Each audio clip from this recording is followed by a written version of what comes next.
Welcome back, everyone. Welcome to our seminar. We still have many interesting topics and discussion coming up for all of you today. How about food? How about breaks? Good? Okay, so for the next session, we move for the setting the scene plenary session. So in this session, representatives from various agencies will share their organizational perspective and approaches to public procurement, focusing on how it can drive job creation, the economic growth. They will also highlight procurement innovation, including tools, approaches, and how impact is measured. We are honored to have three distinguished speakers from both government agencies and leading international organizations who play an important role in advancing public procurement across the region. Ladies and gentlemen, she is an expert in public financial management and procurement, playing a key role in ensuring efficient, transparent, and value for money public spending. She has been instrumental in advanced green public procurement and sustainable financial initiative, and bring extensive experience in international tax cooperation and public financial governance. Everybody, please join me in welcoming Mrs. Patricia Mongkhonvanit, Director General from Controller General's Department of Thailand. Please welcome Mrs. Patricia.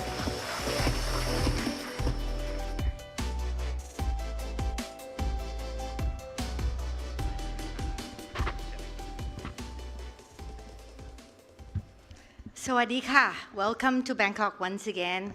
Unfortunately, you come to Bangkok at the very hottest time of the year. So, but by the river, I think you can get some breeze. And also, you probably, if you arrived earlier yesterday, you probably know that you are surrounded by a very big shopping mall next to you. So please enjoy yourself. Out of the schedule, you have some entertainment around you, okay? Actually, we were kind of being designed to touch upon 4 core questions in our upcoming speakers' presentation or note that we will be sharing with you. The first one is that how procurement can be a strategic move in paving economic growth. Next would be what's innovation that we are very proud of within back 2 years. And the third one would be how do we handle with the oil surge situation right now in public procurement. And last but not least, what do we foresee in the future? And these will be the main topics that we will share with all of you today. So let's move back to my direction as a representative from Thailand. Public procurement has evolved beyond a traditional focus on fairness, efficiencies, and transparency. It's now being utilized as a strategic policy tools to actively drive economic growth. This morning you have heard my minister mention a lot that what we have used public procurement in shaping a lot of aspects. We leverage procurement to stimulate specific sectors, including SMEs, local manufacturing, and high-value innovation. So what do we do exactly in helping them? For SMEs, we give 10% price preference in competitive biddings. So what is the result on that? Last year, this strategy resulted in SME winning 60% of the number of contracts, worthing over $20 billion, representing nearly 40% of the total national public procurement values, which is a lot. But as Minister mentioned, how could we improve more? One thing he mentioned is about giving facilities through the digital platform of the financial institution called Prombits. How does that work? When the bidders was awarded the contract, and they will be asked whether you need a facilities from bank. if they want to get facilities from banks, they made a consent, and all the information of the project that particular bidders want will be sent to the banks for consideration, whether the bank would grant the bidding, the facilities, and how would they negotiation on terms, interest and terms. So we are only the connector. We provide informations, but the decision between the bidders and the financial institutions are among themselves. So we are bridging the gap, because right now we face a lot of problems about a lot of bidders could not reach the banking facilities. And also we face a lot of abandon of works because of the shortage of cash flows. So we are trying to bridge that gap by connecting the bidders together with the financial institutions. We have successfully, latest figure is that we at least 100 projects has been approved already. For this, and these facilities are available only for SMEs, not for the big corporations. Later on this, probably by this year, we will probably give another 5% price advantage for SMEs if they issue electronic tax invoice. Why? As we all know, SMEs and tax compliance are two different worlds. So how can we bridge that, make them more compliant, and also not just VAT compliant, but electronic tax invoices. So we are on the project of fine-tuning the solution, and then we probably will launch it within this year. Now, about innovations, Made in Thailand, another project that we have given privilege, especially for the innovation products that is made in Thailand. We encourage government agencies to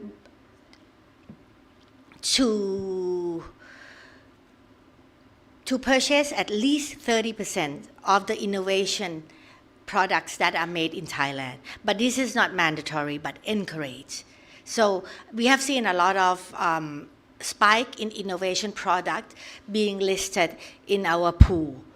But frankly speaking, we still have a lot of problems and frauds regarding these SMEs privileges and innovation, which we have to go back and fine-tune and make sure that the real SMEs are getting benefits.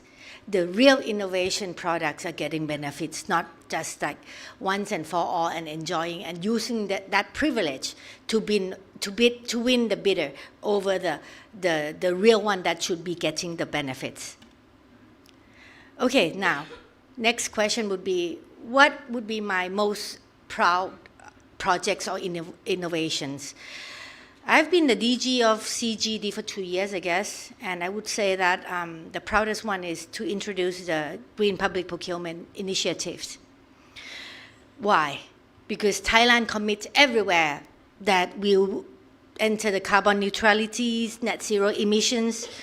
But looking back, public procurement has not previously been utilized as a tool to enhance the government in reaching those goals. So last month, I think we have launched the comprehensive green public procurement framework designed to integrate sustainability criteria directly into the national procurement ecosystems. This initiative built a long, building my career-long commitment to green fiscal policy. Because if you look back my background a bit, I used to be a DG of PDMO, the Public Debt Management Office. Back then, we successfully inaugurated the first sustainability bond in Thailand and together in Asia. So I'm a green person, so this green come along with me. So from the debt sustainability, now I'm pushing the green public procurement. This year, we hope that at least 100 million US dollars will be a benchmark for us for the first year, and the green public procurement of values that the government agency will successfully comply with our benchmark. And this framework is designed to scale, moving beyond simple compliance to create permanent market for sustainable goods and services within Thai public sectors. Okay, now move back to the reality of today's global conflict.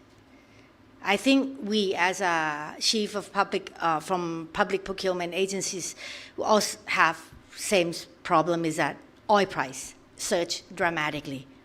The construction sites, how are the contractors that are contracted going to build it with this at the moment price?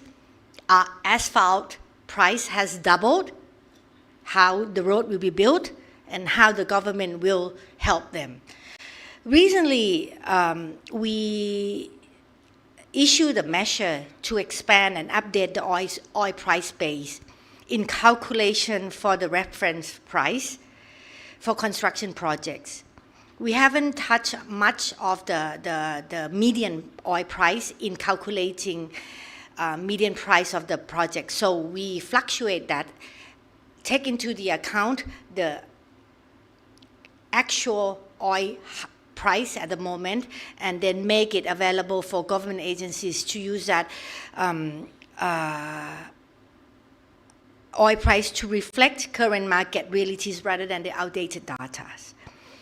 By aligning the cost to volatile market, also we make these mechanisms protect procurement outcome by ensuring infrastructure and civil works projects remain financially viable and reducing risks of abandon of the conflicts. The other thing we allow contractors to do is that if they have given the proof to the government agencies that their current projects, they cannot do the current projects due to the shortage of raw materials and also the price hike, they have to submit the document to the responsible agencies and seeking to extend the project time.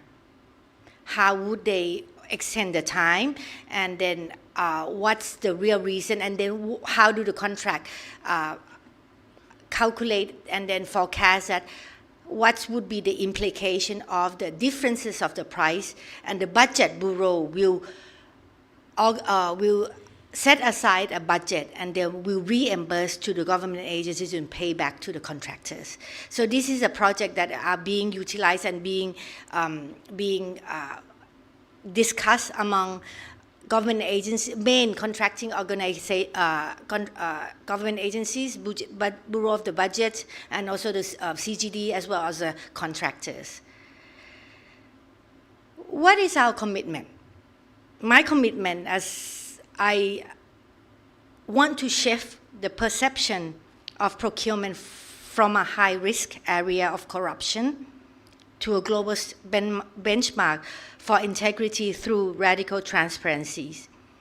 We have implemented cost, infrastructure in transparency initiative, which full disclosure of project data across all stages of infrastructure deliveries are published. These can be found from our website. Also, our law mandates integrity pacts, which mandate the independent observers for high-value projects exceeding about 30 million up. These projects will be randomly selected by a group of experts that which project needs to have the independent observers to observe starting from the beginning at the stage of TOR drafting and along the line until the project close. The independent observers will closely monitor these projects, especially the high risk of corruption projects. We hope that we will launch, not hope, but I set the benchmark by Q3. We will do the first comprehensive data sets on public procurement and make it a public. So we have this data set of public procurement, make it an open data. So a lot of government interest, those who are interested in the data will use this data to analyze on their own, on their perspectives. And what do we, the last question is that what do I envision in 2030? I hope that our procurement system is fully, seamless digital journey. Entirely ecosystem from planning to payment is integrated. You will hear on my next panel that there are some missing link in our EGP system and how we will bridge that gap. The other thing is that we need to improve our operation efficiencies. A reform system where appeal process no longer serve as a major bottleneck. I don't know in your countries, but in my countries, there's a lot of appeal cases. And these delay the injection of the public money into the market, into the economy, because of the appeal case, the lengthy appeal procedures. So we are going to use technology to make it more efficient, ensuring that the government projects are delivered without unnecessary delays. Lastly, I want to build a pathway for procurement landscape that is competitive, fair, and fully aligned and compliant with international standards. And as the government has a very strong policy in accession to become OECD members, so I want to make sure that our policies in public procurement is in line with the global standards and positioning Thailand as a leader in the regional governance. That would be all for me. Thank you very much. Thank you very much, Mrs. Patricia Mongkhonvanit, Director General from Controller General's Department of Thailand.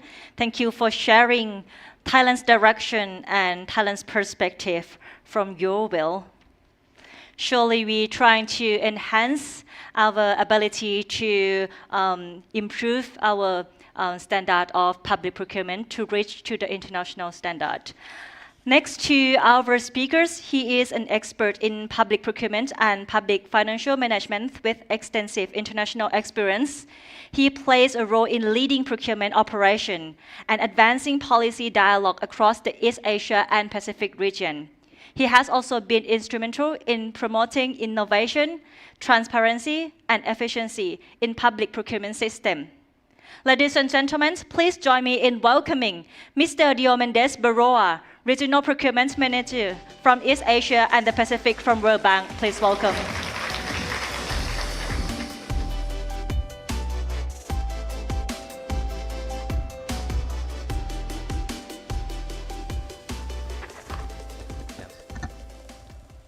Good morning, everybody. And first of all, I want to acknowledge to the Kingdom of Thailand for gathering here today in this incredible space, in this incredible conference, and all of you for your participation. My gratitude to the Controller General Department, Patricia, for having the World Bank, but also the Asian Development Bank a co-hoster, and also for the Asian Infrastructure Investment Bank to be present here as one of our collaborators. So thank you very much for the questions that were posed to us, and I will try to answer all of them in the following way. So the first question is about what is the most relevant policy or strategy that will happen in the context of the World Bank related to procurement. Can I explain the problem and then the strategy? The problem is that by the end of the next decade, just in East Asia, the Pacific, 320 million people we enter into the job market. And if we continue with the same way by generating jobs, there will be a gap around 110 million jobs. 110 million jobs, which represent mostly 50% of the gap. So in my institution, one of the most important and I guess critical internal reform was posting job creation as a key strategy for the World Bank Group. That's what it means.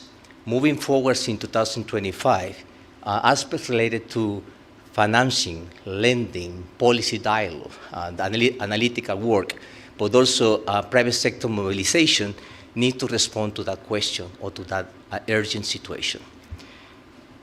And what is procurement? Clearly, procurement is a core delivery mechanism to that end. It's one of those. Many others were one of those. Every single contract generates a job. So the question is where and how and what kind of benefits get those that have been benefits or, for that job. Specifically in procurement, what exactly are the things that we are doing together with all of you? The first one is that to modifying the bidding documents, at least 30% of the local labor should be, or the total 30% of the total value of the labor should be local. This is something that is across as a mandatory approach, and the objectives of that is that will promote more and more the participation of those that will be at the end the beneficiary of those kind of projects. So, and that is a challenge. That is a big challenge, but we need to start promoting the participation of the local labor in the context of the procurement financed by the World Bank. The second point, which is extremely important as well, is that building human capital. How we can do that? The minister this morning was talking about upskill, develop capacities. And that is something that we can use because in 2016, and more recently in 2023, the user rating criteria is going to be, or the merit point is going to be an opportunity for us to evaluate better those proposals that promote sustainability, that promote the participation of skills of that local labor that we were talking before. The transfers of knowledge from those companies that have been working in the same sector in the past to those countries that have been benefited from this particular project. Another thing that was very much aligned with Patricia welcoming and opening, and is about bringing economic opportunity to a small and medium enterprise, a local market. This is extremely important. The data show us that 90% of the jobs created worldwide is done by a small and medium enterprise. 90%. So we should not undermine the power of the small and medium enterprises. And therefore, what we need to do in the context of procurement is that me sitting here with my staff, helping you in order to find a way to simplify requirements, procedures, but also to facilitate payments and financing, as Patricia was saying, in the context of to facilitate the participation of small and medium enterprise. And that is something that, together with you, we are doing. And finally, something very much linked to the World Bank Group jobs creation agenda is going to be enabling us to scale up the private sector. This is something that is something new, honestly, something that we have some experience in the region already, but it's that our financial lending should be complemented with financings from the International Finance Corporation to the private sector, or also to risk all the issues that would happen in the context of the implementation through the participation of the multi-investment guarantee agency that we have at the World Bank. This is a big challenge that we have, but also a great opportunity to show that procurement could be a very effective instrument in order to have a positive impact in job creation. So answer to your first question for us is that procurement is and will be a very important force in order to promote the job creation in countries. On the second point about driving innovation and Patricia, this is a question that put me myself in a little difficult situation because all my clients are here, but I want to pick up some of them, okay? So please, for those that have not been mentioned here, it doesn't mean that you are not close to my heart. The thing that is that we're just going to be having the opportunity to forecast better during the next 3 days. One, I like what the minister said today, early today, that it's not about how much we spend, it's how efficiency we make that spending. That is something that hopefully you leave after the 3 days conference asking yourself just the answer to that question in the context when you do policy, but also when you do operational procurement. That is very powerful. It's not how much money we are spending here, but actually whether or not we are efficient. And that is something that happened to us in our own houses. When we make decisions about buying, it's not about how much it costs or less it costs, but how sustainable that will be for the family as well. From food, etc., we can buy the cheapest thing, but it could have some long-term consequence about the quality nutrition that the food that you buy at home, and you know that. So if you translate that concept in procurement, you will find situation as follows. So it's about how efficient we are going to do. A couple of things I'm very, very proud that my team, myself, and working with many of you, we have done is one, the first one, technology. We cannot walk away from that. The train departed a long time ago. For this particular profession, if we are not embracing technology, we are going to be obsolete in a couple of years, completely. And that, in one particular thing that we are doing here, among other things that is going to be presented in the next 2 days is one, the dashboards. And we have been working with several governments in order to put together a dashboard not only to monitor compliance, but also very much focus on what kind of information is given on the dashboard on data to make a strategic decision moving forward. That is powerful. Before we were making policy decisions without data. Now things change completely. The other thing that is important that we are doing in our projects, and it's going to be a presentation, is a project. It's a project management tool that is going to facilitate the life of many people, and that is going to be more detailed. And finally, when it comes to technology, it's important to mention as well that we are looking at technology in order to identify integrity risk and resolve integrity risk before it happens, not just focus on processing cases of corruption. We have the capacity, the data can show us when those potential red flags of procurement could happen, and that is going to be one presentation that is going to take place in the following days. Driving innovation through innovative approaches. Again, apologies for all of you because we have been working in different innovative approaches, but I just need to pick up at least three of them, okay? One, the first one, together with the Pacific Islands Forum Secretary, for the first time ever, what was the issue? The correspondent banking services in the Pacifics is a critical stage. And together with PIF, and we have here the General Secretary, we have the opportunity to bring, for the first time ever, to bring the banking institution to take care of this kind of problem, resolve this problem. The problem is complex and the solution is even more complex as well. This is something that has been taking us a lot of time, discussions, but working together is very important. So this is one product that is completely pure innovation through competitive dialogue, having opportunity to listen to an industry that we never, ever worked with before.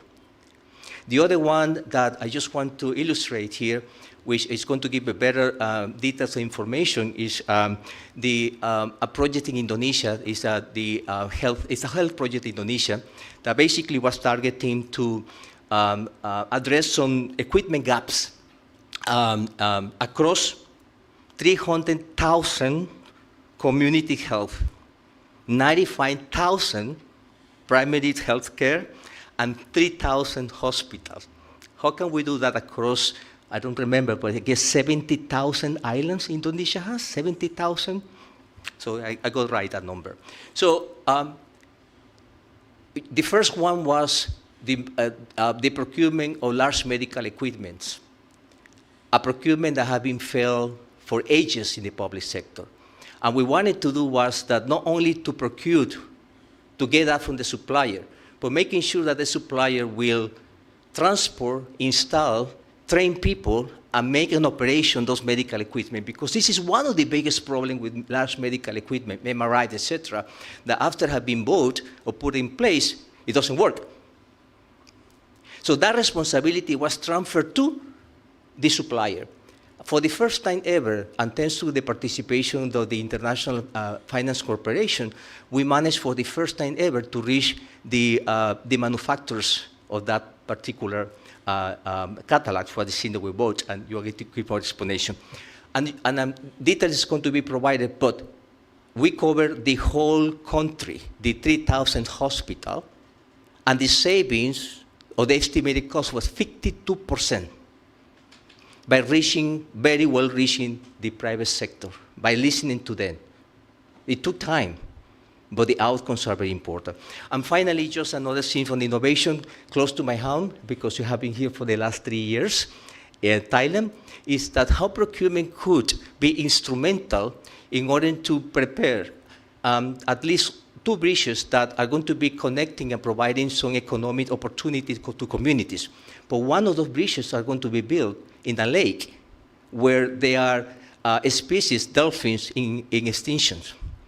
How to ensure that all these environmental and social critical risks could have been mitigated through procurement. And this is the role that your department or the direction of rural road took place and put together a very comprehensive but very important bidding document that addressed these things. So, so when it comes to the crisis in the Middle East, the second question that we're asking us was, what can we do? Listen, the first thing I'm asking my clients is, what did you learn from the COVID experience? And what can we translate into this reality with some proportional when it comes to procurement? Fertilizers, according to the new price information, have increased 64%. And this is a region that is very much focused on agriculture. Fertilizers, 64%. So a couple of things that we do, plus we have some mechanisms in our contracts, etc. But we need to start getting better understanding of the supply chains. We need to collect, what Patricia was saying, better data, collecting data in order to make informed decisions when it comes to the adjustment of the prices that need to be done, not only the transport, etc.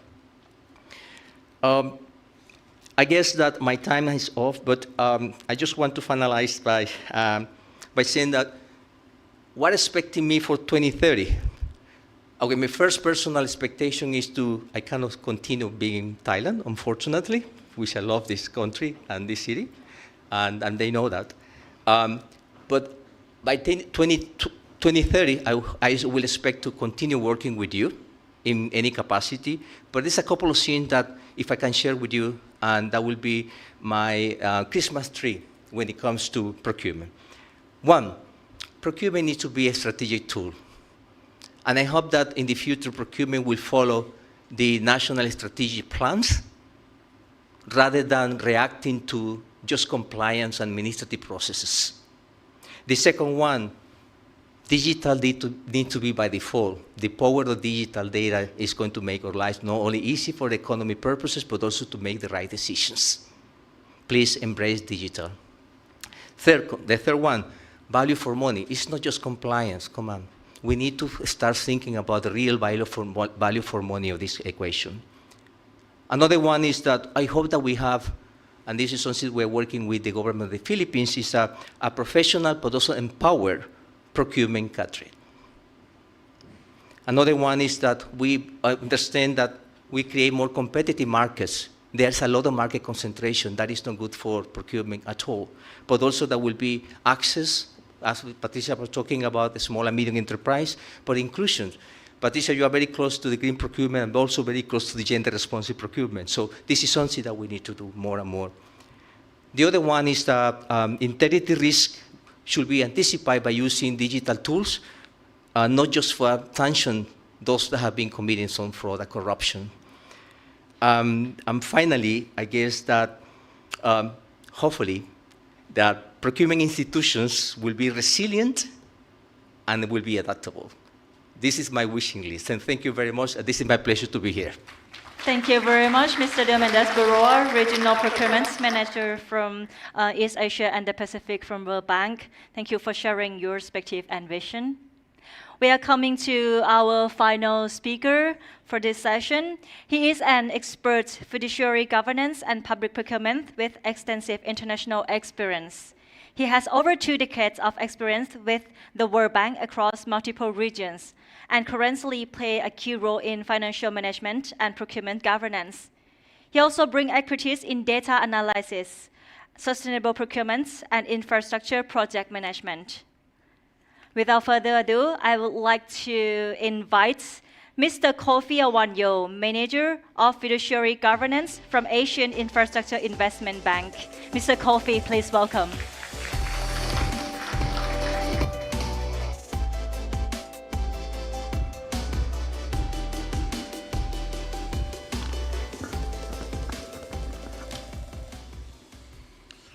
Saudi crop. Good morning, Madam, distinguished delegates, ladies and gentlemen. It's really a privilege for me to be back in Bangkok to address this distinguished gathering.